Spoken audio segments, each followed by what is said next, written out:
স্নান করবার পর আজ তারা কলসিতে জল ভরছে। আর সেই জল ভরার শব্দে ভিন্ন ঠাকুর তাকিয়ে দেখলি যে সেই নদীর ঘাটে চিন্তামণি জল ভরছে।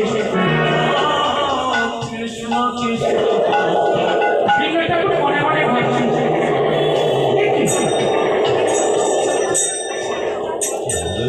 চিন্তামণি তোমাকে পাঠিয়ে দিল ওই ঘাটে, তাহলে চিন্তামণি এই ঘাটে কেন? চিন্তামণি এই ঘাটে জল ভরছে কেন? হ্যাঁ, আমি তো কিছুই বুঝতে পারছি না। চিন্তামণি এই ঘাটে না না না না, আমি কোথায় ভুল দেখলাম? চিন্তামণি এই ঘাটে কেমন করে আসবে? আমি মনে হয় ভুল দেখলাম। চিন্তামণি আসতে পারে, সেই আমাকে পাঠিয়ে দিয়েছে। যেই হোক ওই নববধূ, যেই হোক ওই নববধূ, আমি যাব ওই নববধূর বাড়িতে। আমি তার কাছে গিয়ে ভিক্ষে চাইবো, দেখি সে আমাকে দেয় কিনা। তাই অন্য সখীরা বলছে, তুই তো জল ভরা নিয়ে ব্যস্ত, ওই দেখ নদীর ঘাটের উপরে মনে হচ্ছে যেন এক ব্রাহ্মণ নয়, তোর দিকে কেমন করে তাকিয়ে আছে দেখেছিস? মনে হচ্ছে যেন তোকে কিনে খাবে। বলছে তাই তো, তাই তো। এই জানিস, আমার স্বামী যদি জানতে পারে তাহলে আমার আর রক্ষে রাখবে না। চল চল চল, আমরা তাড়াতাড়ি করে বাড়িতে ফিরে যাই। বলছি তাই চল চল চল, তাই চল। তাই সবাই মিলে নৃত্য করতে করতে আজ বাড়ির দিকে ফিরে। হরে কৃষ্ণ হরে কৃষ্ণ।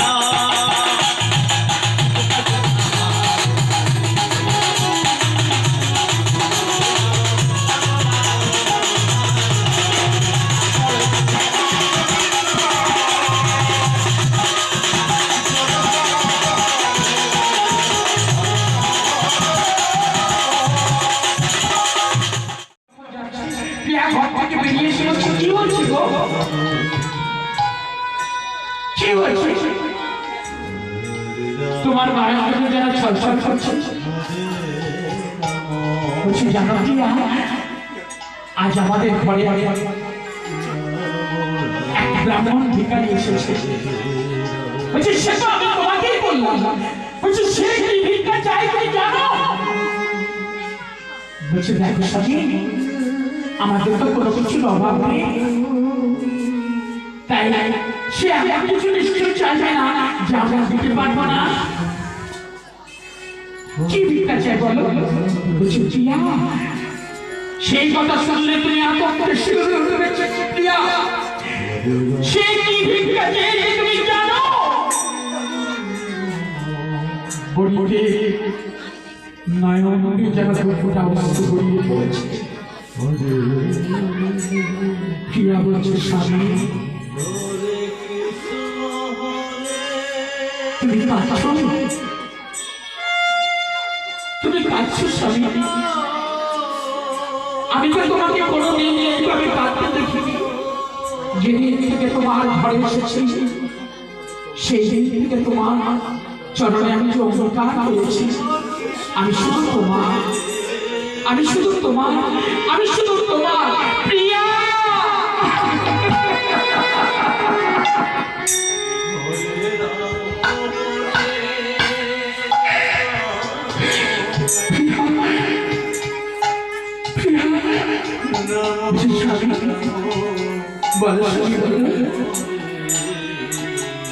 তুমি যে আমার স্বামী, তাই তুমি আমাকে বলো কি সেই ব্রাহ্মণ ভিক্ষা চাইছে? আমি কেমন করি তোমার কাছে সে কথা বলি বলবো? সে কথা বলার না।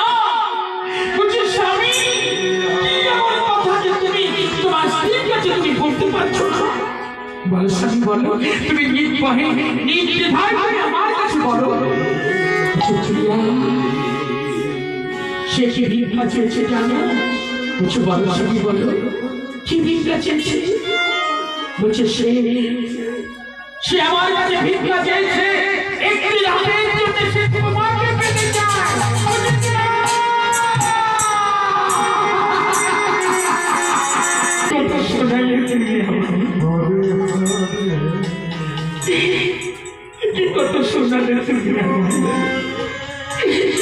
আমি যে একমাত্র তোমার স্ত্রী অগ্নিনারায়ণ সাক্ষী করে শাসপাকে বেঁধে তুমি আমার নিয়ে এসেছো। আমার বাবা মা তোমার ভয়ে তোমার কাছে তুলে নিয়েছে। আমার ভালো মন্দ তুমি যে শুধু আমার, তাই আমি পারবো না স্বামী, আমি অন্য পরপুরুষের সঙ্গে আমি ঘর করতে পারবো না।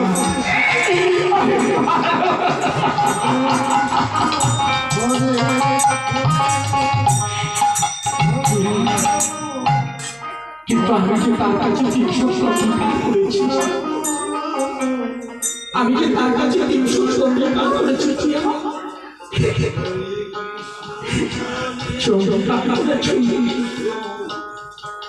তুমি তার কাছে 300 অঙ্গীকার করেছো? আমি তার কাছে অঙ্গীকার করেছি। স্বামী গো, তুমি আমার স্বামী, তাই আমি যখন অন্য পরপুরুষের সঙ্গে ঘর করে ফিরে আসবো, পাড়ার লোকেরা যখন জানতে পারবে যে অন্য পরপুরুষের সঙ্গে আমি ঘর করেছি, তারা যে আমার বাড়ি আমাকে দেখে ঘৃণার চোখে আগুন তুলে বলবে, ওই বধূ। আমি কেমন করে তার সহ্য বলো? পাড়ার লোকেরা যখন কলঙ্কিত বধূ বলে আমাকে আখ্যা দেবে, আমি কেমন করে তার সহ্য করবো বলো? তুমি আমার কথাটা ভাবো, আমি তার কাছে অঙ্গীকার করেছি। কিছুক্ষণ করে থেকে প্রিয়া বলছে, স্বামী তুমি আমার স্বামী, তুমি তার কাছে অঙ্গীকার করেছ। আমি যদি না যাই তাহলে তুমি বাক্যভ্রষ্ট হবে। তুমি যদি বাক্যভ্রষ্ট হও, তাহলে যে আমাদের এই সংসারের অঙ্গমান হবে। তাই আমি যাবো স্বামী, আমি তারপরে যাবো।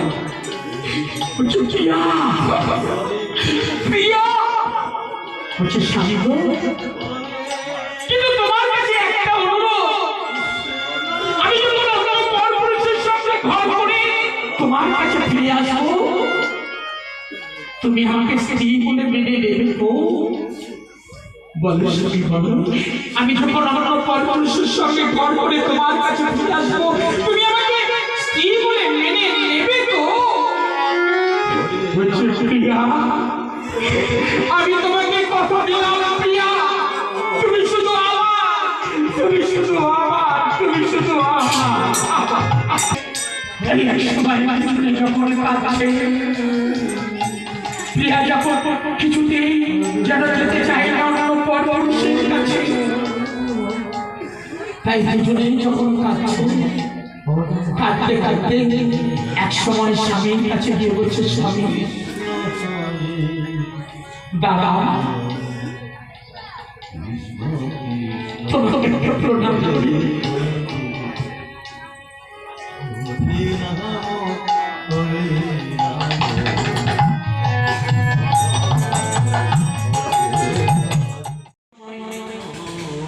বনি হাতটা ধরে এসে দেখো,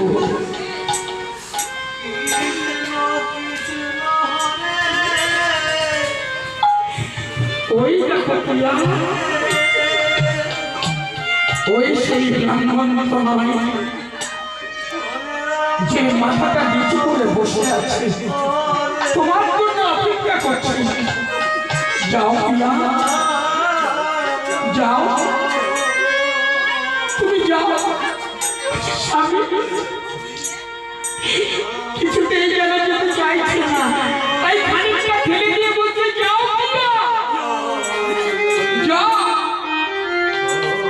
তাই যখন খাটে আরাম করে দিয়ে বসেছে সেই বণিক বধূ, আর বাইরে থেকে শিকলটা তুলে দিয়ে বণিক বাইরে বসেছে।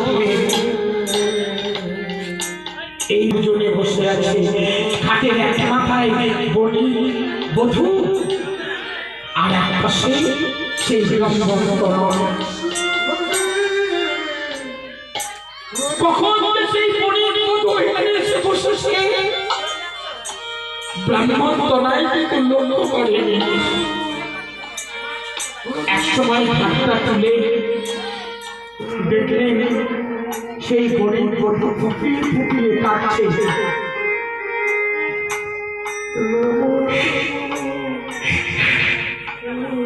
যখন ফুপিয়ে ফুপিয়ে কাঁদছে ব্রাহ্মণ তনয় এক সময় দেখে উঠলেন, মা মা, কে আমাকে মা বলে ডাকো? কে কে কে? বলছে আমি মা, আমি। বলছে তুমি আমাকে মা বলে ডাকলে? বলছি কেন কেন মা, আমি কি তোমার সন্তান হতে পারি না? বলো না বলো না, আমি কি তোমার সন্তান হতে পারি না? বলছি বাবা তুই আমাকে মা বলে ডাকলে?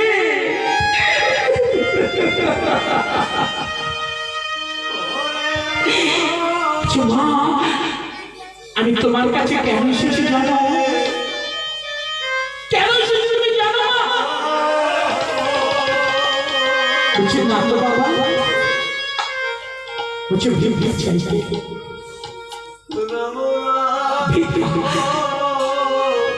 আমি তোমার কাছে যে ভিক্ষা চাইবো তুমি আমাকে সেই ভিক্ষা দেবে তো মা? বলছে বাবা মা হয়ে তার সন্তানকে কখনো কি ফিরিয়ে দিতে পারে? বলো বাবা বলো, তুমি আমার কাছে কি ভিক্ষা চাও? মা তার আগে তোমার কাছে কিছু কথা জিজ্ঞাসা করবো, তুমি আমাকে বলবে? বলছে বাবা আমার যদি জানা থাকে তাহলে অবশ্যই তোমাকে বলবো, বলো কি কথা? বলছে মা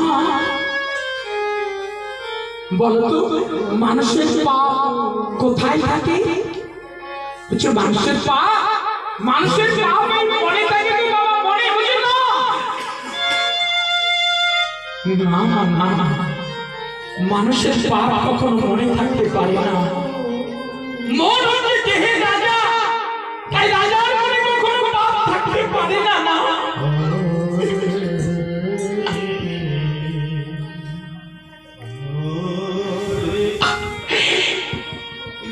আচ্ছা মা আর একটা কথা, আচ্ছা মা বলতে পারো কৃষ্ণ দেখতে কেমন? কৃষ্ণ তার রূপটা কেমন বলতে পারবে? বলছে বাবা কৃষ্ণের রূপের সাথে রূপের কথা আমার কাছে জিজ্ঞাসা করছো? বাবা গো দেবাদিদেব মহাদেব যদি পঞ্চমুখে বলতে চতুর্ভুজ গণেশ যদি চার হস্ত দিয়ে লিখলে সমুদ্রের জল যদি কালি হতো আর এই বসুমাতা যদি খাতার পাতা হতো তাহলেও কৃষ্ণের রূপের সম্বন্ধে বর্ণনা করা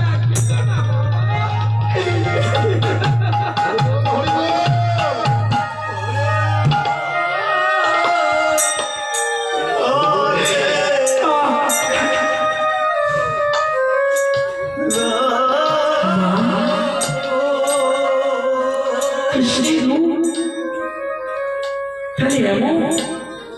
বলছে বাবা বাবা আমি আর কি জানি বলো, আর তোমাকে কি বলবো? তাই এক সময় উঠে দাঁড়িয়েছে, উঠে দাঁড়িয়ে বলছে মা তোমার কাছে বলেছিলাম না আমি ভিক্ষা চাইবো, ভিক্ষা করতে এসেছি, এখন তোমার কাছে ভিক্ষা চাইবো, তুমি আমাকে দেবে তো? বলছে হ্যাঁ বাবা দেওয়ার মতো হলে অবশ্যই তোমাকে দেবে। বলছে মা তোমার মাথায় ওটা কি গো? বলছে বাবা মাথায় তো আমার দুটো খোপায় দুটো রূপোর কাঁটা। বলছে মা ওই রূপোর কাঁটা যদি তুমি আমাকে দেবে, ওই রূপোর কাঁটা যদি। বাবা এ তো সামান্য জিনিস, আচ্ছা দাও না ওই রূপোর কাঁটা তুলে তুমি আমাকে ভিক্ষে দাও না। আমি রূপোর কাঁটা তুলে ভিক্ষে চাই। এক অভাগা সন্তান তার মায়ের কাছে রূপোর কাঁটা ভিক্ষে চাইছে। আমাকে রূপোর কাঁটা তুলে ভিক্ষে দাও। তাই রূপোর কাঁটা দুটি খুলে নিয়ে সেই নাও বাবা, তুমি যখন আমার কাছে কাঁটা দুটি ভিক্ষে চাইলে আমি তোমাকে দিলাম। তাই রূপোর কাঁটা দুটি নিয়ে ভালো করে দেখছে। দেখতে দেখতে এক সময় বিল্ল ঠাকুর তার মাকে বলছে, মা তুমি হাত দুটো শক্ত করে ধরো। এবার হাত দুটো শক্ত করে ধরো। বলছি কেন বাবা? বলছি ধরো না আমার হাত দুটো। তাই হাত দুটো ধরেছে। বলছে এই তো ধরলাম। বলছে মা শক্ত করে ধরবে কিন্তু ছাড়বে না কিন্তু। হ্যাঁ বলছে ঠিক আছে বাবা আমি ছাড়বো না। বলছে বলেছিলাম না মানুষের পাপ কোথায় থাকে? এবার আমি তোমাকে দেখাবো মা মানুষের পাপ কোথায় থাকে। এবার আমি দেখাবো পাপ তোমাকে দেখাবো। এই বলতে বলতে বলছে মানুষের পাপ থাকে এই চোখে। চোখে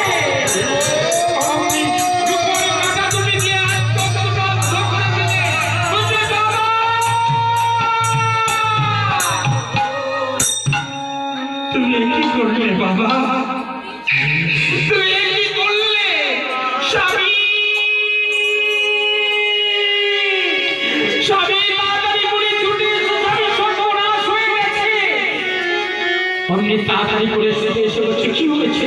কি হয়েছে? ওই দেখো স্বামী ওই বনে ওই ব্রাহ্মণ তো নয় আর চোখ দুটো অন্ধ করে দিয়েছে। বলছে বাবা তুমি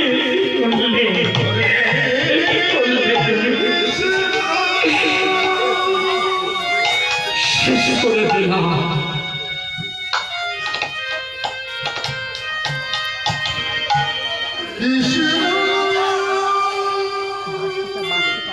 শেষ করে দিলাম।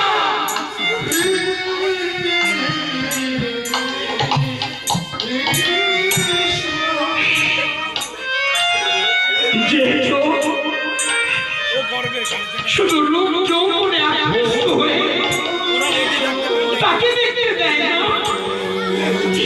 ভগবানকে দেখতে দেয় না।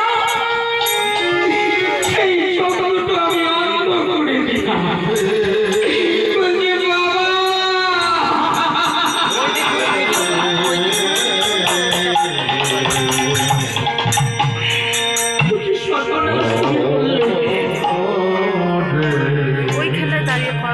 বাবা মা তুমি কোথায়? কোথায় মা? কোথায় বাবা? বলছি তো বাবা বাবা তুমি শক্ত করে আমার হাতটা ধরো তো। বলছি মা কোথায় তুমি? বলছি এই তো বাবা মা তুমি আমার হাতটা ধরো তো। বলছি এই তো ধরেছি বাবা। বলছি আমি তো অন্ধ, আমি তো চোখে দেখতে পারি না। তাই তোমাদের কাছে আজ আমি একটা অনুরোধ করবো, তোমরা রাখি।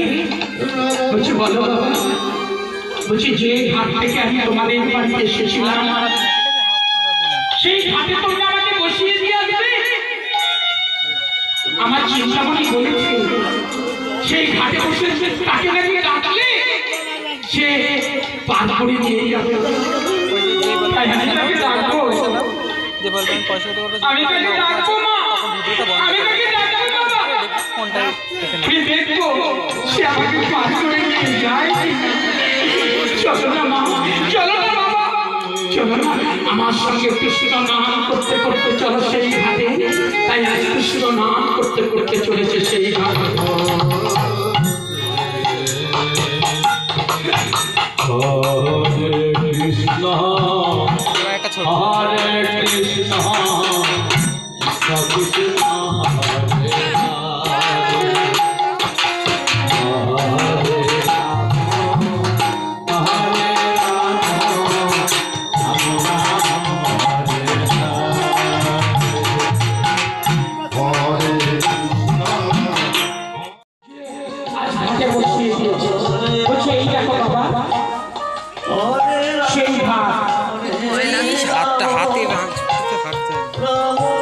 যে ঘাট থেকে তুমি একদিন আমাদের বাড়িতে গিয়েছিলে।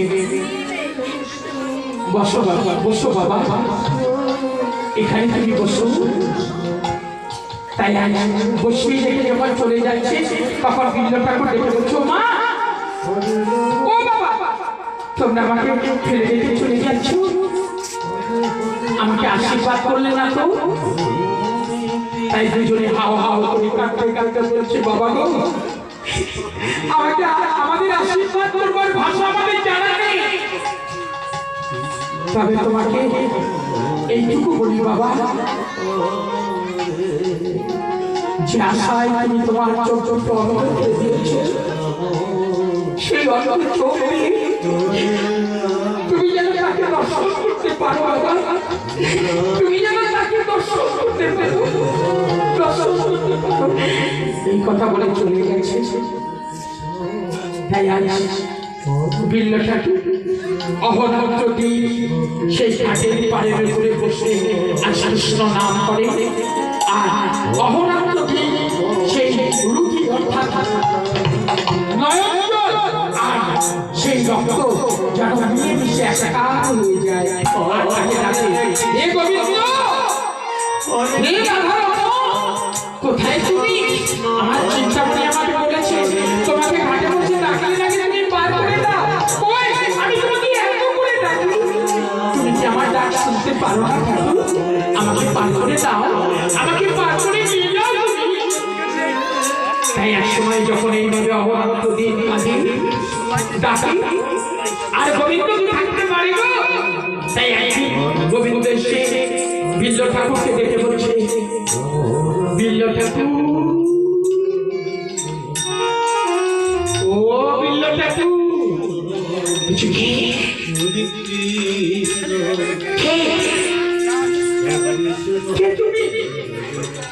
এমন মধুমাখা কণ্ঠে আমাকে বিল্ল বিল্ল ঠাকুর বলে ডাকলে, কে তুমি? বলছি আমি পাড়ের নাবিক গো, আমি পাড়ের নাবিক, যে আমাকে ভক্তিভাবে ডাকে তাকে আমি পার করে দিই। বলছি তাহলে তুমি আমাকে পার করে দাও না, তুমি যখন ঘাটের নাবিক তাই তুমি আমাকে পার করে দাও। বলছি পয়সা দাও, কুড়ি দাও, তারপরে তো তোমাকে পার করবো। বলছি দেখো, এখন আমি অন্ধ, আমার তো কোনো করি নেই, তাই তুমি আমাকে দয়া করে পার করে দাও না, আমি পয়সা কোথায় পাবো? বলছো তুমি পয়সা কোথায় পাবে? এই ঘাটে যত যাত্রী পার হয় তুমি এই ঘাটে বসে তুমি তাদেরকে বলো, ওগো তোমরা আমাকে ভিক্ষা দিয়ে যাও, আমাকে পার করে পার হয়ে যাওয়ার জন্য তোমরা আমাকে ভিক্ষা দিয়ে যাও, এই অন্য মানুষকে ভিক্ষা দিয়ে যাও। এই কথা বলে থাকো, তাহলে তারা ভিক্ষা দেবে। এই কথা